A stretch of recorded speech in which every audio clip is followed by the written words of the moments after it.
अब हिंदू मुसलमान नहीं चलेगा, अब कवाल या मुजफ्फरनगर नहीं चलेगा, अब चलेगा भाईचारा जिंदाबाद। हमारा विकास होगा जब हम सब एक होंगे, भाईचारा रहेगा, किसान मजदूर एकता जिंदाबाद। तो किसान को गन्ने का भाव चाहिए, बिजली के रेट कम चाहिए,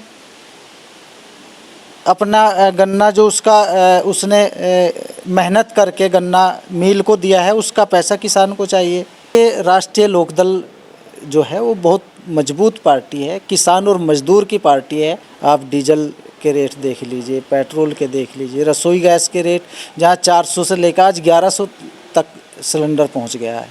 राष्ट्रीय लोकदल और समाजवादी और चंद्रशेखर जी भी हमारी गठबंधन में आ गए हैं, तो बिल्कुल सफाया करेंगे बीजेपी का। नगर निगम के चुनाव धीरे धीरे नज़दीक आ रहे हैं, वैसे वैसे ही पार्टी की तैयारियां जोरों पर है। एक तरफ राष्ट्रीय लोकदल और समाजवादी पार्टी का गठबंधन है, वहीं अभी खतौली उपचुनाव में चंद्रशेखर ने भी गठबंधन के साथ हाथ मिला लिया है। दोस्तों नमस्कार, सत श्री अकाल, राम राम, जय भीम, नमो बुद्धाय। स्वागत आप सभी का जो आप गाम गुहांड में आए। हमारे साथ में बातचीत करने के लिए राष्ट्रीय लोकदल के जिला अध्यक्ष वाजिद अली जी हैं। इनसे बातचीत करेंगे क्या क्या तैयारियां हैं चुनाव को लेकर, और चुनाव जैसे जैसे नज़दीक आएगा वैसे वैसे जैसे जैसे पार्टियां अपने मुद्दों को लेकर बातचीत करती है, क्या भारतीय जनता पार्टी जो उनका हमेशा का मुद्दा रहा है हिंदू मुस्लिम, उसको लेकर बातचीत करेगी। नमस्कार जी। जी नमस्कार। मेरा सबसे पहला सवाल ये है कि जैसे भारतीय जनता पार्टी जो है अपनी उन्हीं मुद्दों पर बातचीत करती है, राष्ट्रीय लोकदल, समाजवादी, कांग्रेस पार्टी, बहुजन समाज पार्टी सारी किसानों की बात करती है, मजदूरों की बात करती है, तो क्या भारतीय जनता पार्टी यहाँ भी अब चुनाव में भी हिंदू मुस्लिम की बात करेगी? देखो, भारतीय जनता पार्टी का तो मुद्दा यही है और उनके पास कोई मुद्दा है भी नहीं, लेकिन अब ये नहीं चलेगा। अभी खतौली का चुनाव हुआ है, आप लोगों ने देखा है, तो वहाँ भाईचारा जिंदाबाद। अब हिंदू मुसलमान नहीं चलेगा, अब कवाल या मुजफ्फरनगर नहीं चलेगा, अब चलेगा भाईचारा जिंदाबाद। और इसी पे ही खतौली में आपने देखा है, यही वहाँ पे हुआ है खतौली में। और ये कोशिश करेंगे, प्रयास करेंगे पहले की तरह, लेकिन अब लोग समझ गए हैं कि इससे हमारा विकास होने वाला नहीं है। हमारा विकास होगा जब हम सब एक होंगे, भाईचारा रहेगा, किसान मजदूर एकता जिंदाबाद।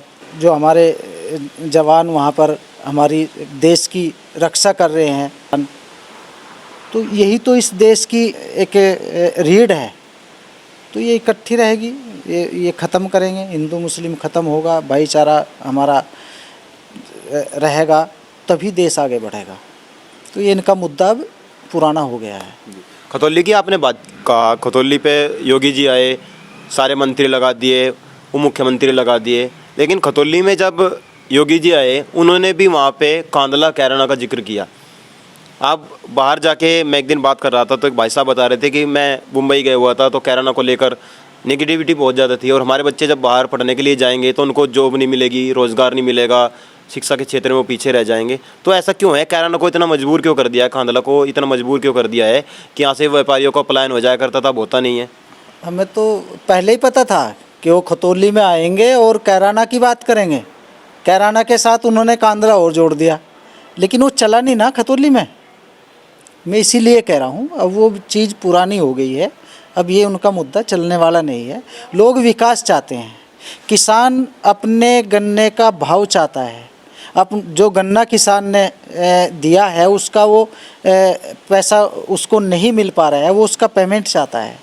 भाव घोषित नहीं है अब तक भी जी, अब तक भी भाव घोषित नहीं है। तो किसान को गन्ने का भाव चाहिए, बिजली के रेट कम चाहिए, अपना गन्ना जो उसने मेहनत करके गन्ना मिल को दिया है उसका पैसा किसान को चाहिए।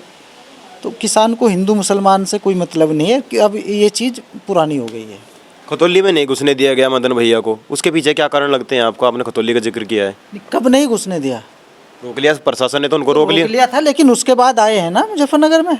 मैं वहीं पे था, हम लोग मुजफ्फरनगर में थे, तो कप्तान से मिले, उनसे बात की तो आए। वो रोक लिए थे वहाँ पे कुछ देर के लिए, लेकिन आए, वो वो निर्वाचित विधायक हैं। इसके पीछे क्या कारण लग रहा है? खतौली की जनता ने उनको चुना है, एमएलए बनाया है, तो एक जनप्रतिनिधि अगर अपने क्षेत्र में नहीं आएगा, अपनी विधानसभा में नहीं आएगा, तो कैसे?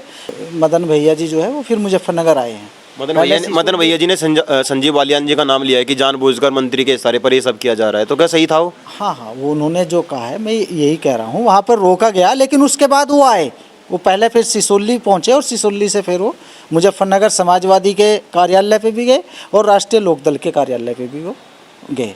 जी। अब ये करते हैं, ये करेंगे अपना काम, लेकिन ये राष्ट्रीय लोकदल जो है वो बहुत मजबूत पार्टी है, किसान और मजदूर की पार्टी है।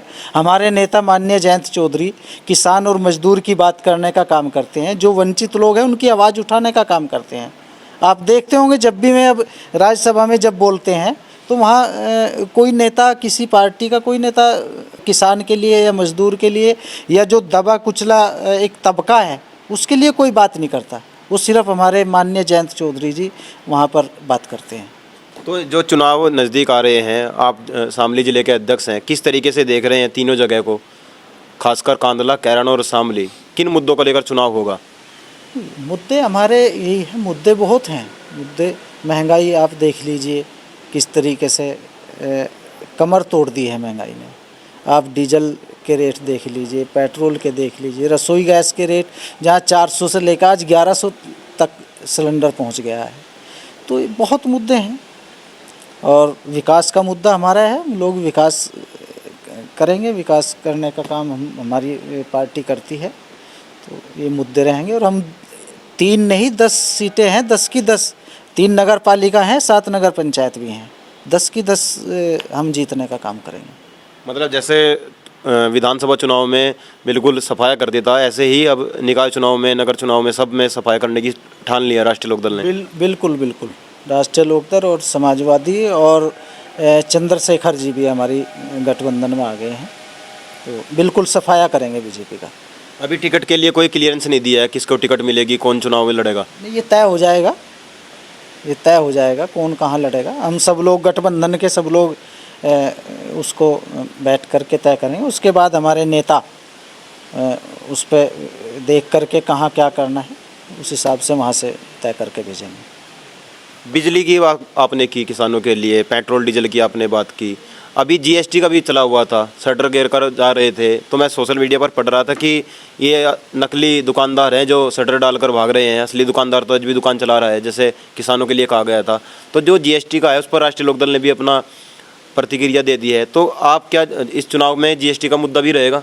नहीं, जीएसटी के नाम पर लोगों को परेशान किया जा रहा है। मार्केट में 10-10, 20-20 जब जीएसटी के कर्मचारी अधिकारी निकलेंगे तो लोग वैसे ही डर जाते हैं, भाई पता नहीं क्या आफत आ गई है।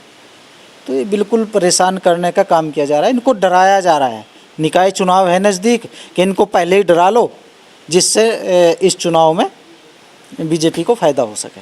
जी, ये काम है। जी, बहुत बहुत धन्यवाद। अभी आपने वाजिद अली जी को सुना और जिस तरीके से चुनाव की तैयारियां हैं, जोरों पर हैं। दोनों पार्टी अपने गठजोड़ के माध्यम से कैसे चुनाव जीतना है और कैसे अपने बल को दिखाना है, खासकर शामली में, क्योंकि शामली में भारतीय जनता पार्टी अपनी 3 सीट हार गई थी, शामली, कैराना और थाना भवन। अब उसी को लेकर जो चुनाव नज़दीक आ रहे हैं, बड़ी जोरों पर तैयारियां हैं। दोनों पार्टियां, अब गठबंधन की भी और भारतीय जनता पार्टी भी लगातार मीटिंगें कर रही हैं, किसको टिकट देना है, किसको बैठाना है, किसको उठाना है। तो तैयारियां जोरों पर हैं और हम भी पूरे, खासकर तीनों, कांदला, कैराना और शामली, तीनों जगह के चुनाव को कवर करने की कोशिश करेंगे, आपसे दिखाने की कोशिश करेंगे अब की बार कौन चेयरमैन बनेगा। जुड़े रहिएगा गांव ग्वांड के साथ, तब तक के लिए नमस्कार।